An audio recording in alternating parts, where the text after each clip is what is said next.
your book starting off? I think that'd be a really good point for the audience to know who you are and what this book is really about. Of course. Yeonmi, it's an honor to be here. I love everything that you do. And so my book, An Inconvenient Minority, which is out now, is about the preservation of meritocracy in America and how one minority is critical to preserving meritocracy in America.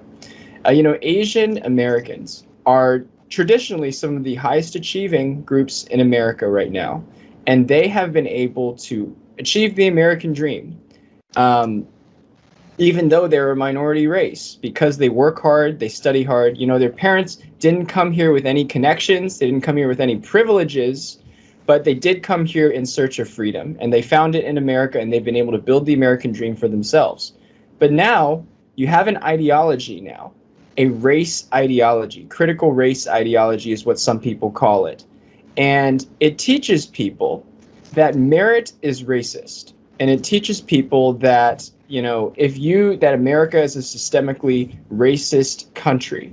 But how is that possible with Asian Americans? Because we are a minority race and we have been discriminated against, but we are still able to be successful in this country. And I think it proves the whole race ideology wrong. And that's what my book, An Inconvenient Minority, really tries to cover. Wow, I mean, that's so powerful. I think we're gonna have so much to talk about today. I mean, myself went to Columbia University, and I was literally saying, even North Korea wasn't this nuts about this wokeism in these elite institutions. And you covered that in your book, right? I mean, what struck me the most is that all these people talking about equity, right? How would you, differentiate or define equity versus equality? I would define equity as you want certain racial outcomes. So when somebody says, "Oh, we want equitable treatment of Black people in the admissions process," that doesn't mean we want to admit people based on their merit. It means we want to admit enough Black Americans until they reach 15% of the population, or until they reach 20% of whatever class you're trying to sculpt. It's basically race communism.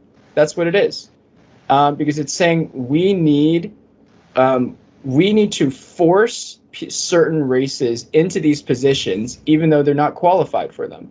And of course, the consequence of equity is that Asian Americans are unfairly discriminated against, because Asian Americans tend to do well at these universities, like at Harvard University. Asian Americans apply to Harvard with really great grades. They actually are the best grades and the best test scores. But Harvard enforces a penalty against Asian Americans in order to keep Asian Americans below 20% of their college class. And so you're not treating people on the basis of merit anymore. You're treating people on the basis of race for equity. Wow, what made the Western civilization great was exactly the idea of meritocracy, right? The self-responsibility, and now it seems like there's a huge attack on it. Do you know where this is coming from? Why suddenly America is choosing this direction that is very communist, artificially trying to create the equal outcome for everyone? So I think this is a difficult question, difficult explanation, but I will attempt to explain it by showing you, we have had an experiment in America for the past 50 years to try to boost Black and Hispanic achievement in this country, which needs to be boosted. It really does. Over the past 50 years, we've had a welfare state. We've had affirmative action. We've had,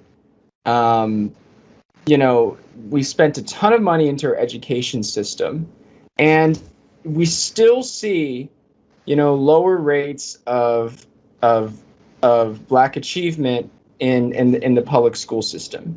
And this, I think, angers educators. It angers people, because they're like, well, why, what are we doing? What's wrong? What's an issue? And the truth is, there are many things that are an issue here, with the Black and Hispanic communities, and with that are in their own culture, but are also a result of policy. But I think people have gotten frustrated with that, and now they want to force Black achievement, even though it's not merited. So I think that's where the push for equity has come through. It's actually come from people getting frustrated with the fact that the achievement gap still remains, and they want to fix it, but they want to do it in a forcible way. And that's very, I mean, for me, it's very upsetting because, like, I think one of the examples you're using is that the NBA, vast majority of them are Black players, Yeah. right? But they do not artificially try to include the Asians in that group. Mm-hmm. Why is that?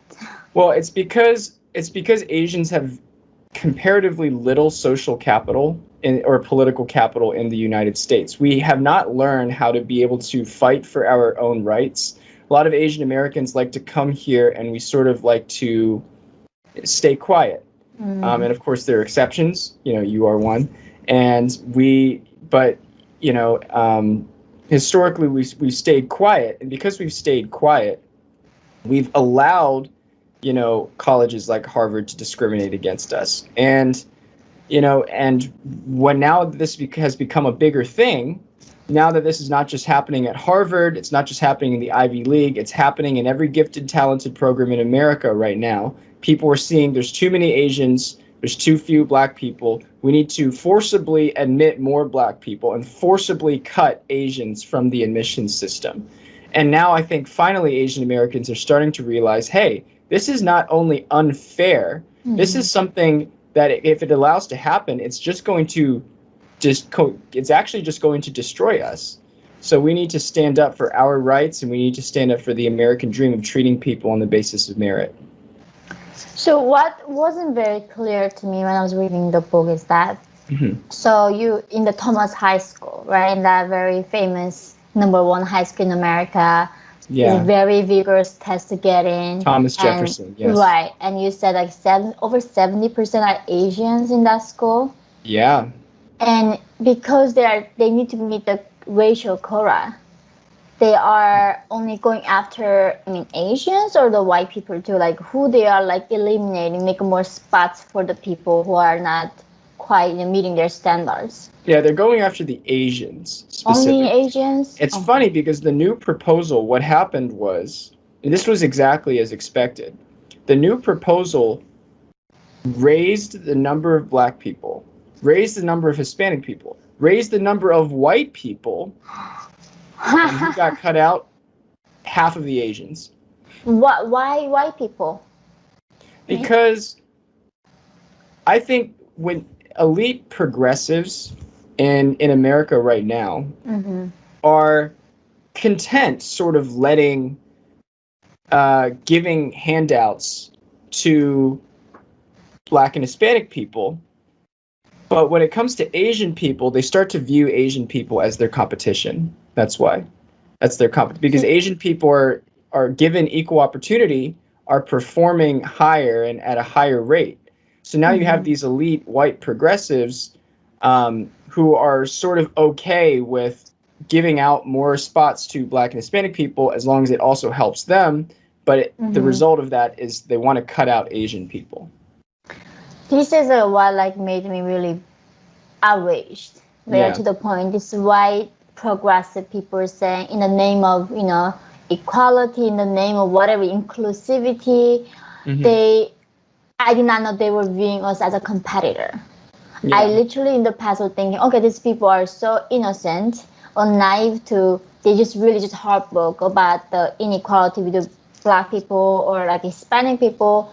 So they are like really trying to fix this problem, not trying to make themselves more like getting them more positions like that. Right. So this is like shocking truth for me. I did not know.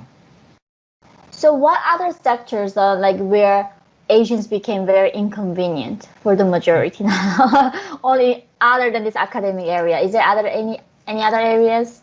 Well, I'm glad my book's title is catching on. Yeah, it is. Very good one. I appreciate it. Okay, well, so This ideology, Mm-hmm. critical race theory, it started at Harvard Law School. It went on. Derek Bell, Roberto Unger, Kimberly Crenshaw, they all made this theory. They transferred it to all of the other Ivy Leagues, who transferred it to their universities, which transferred it into the public schools. And now you see a race ideology that wants to wipe out Asian American achievement in favor of other races everywhere. And now you see it in corporations too. I wrote in my book, Mm-hmm. Chapter 4, Diversity and Exclusion. I wrote in my book about Google and Facebook. You know, it's interesting because Google and Facebook's software engineers are 90% Asian. 90%. What? Yes. Oh my gosh. 90%. And you know Mm-hmm. why? You know why? It's not because they want to hire more Asians. It's because they cannot find the qualified talent among the other races.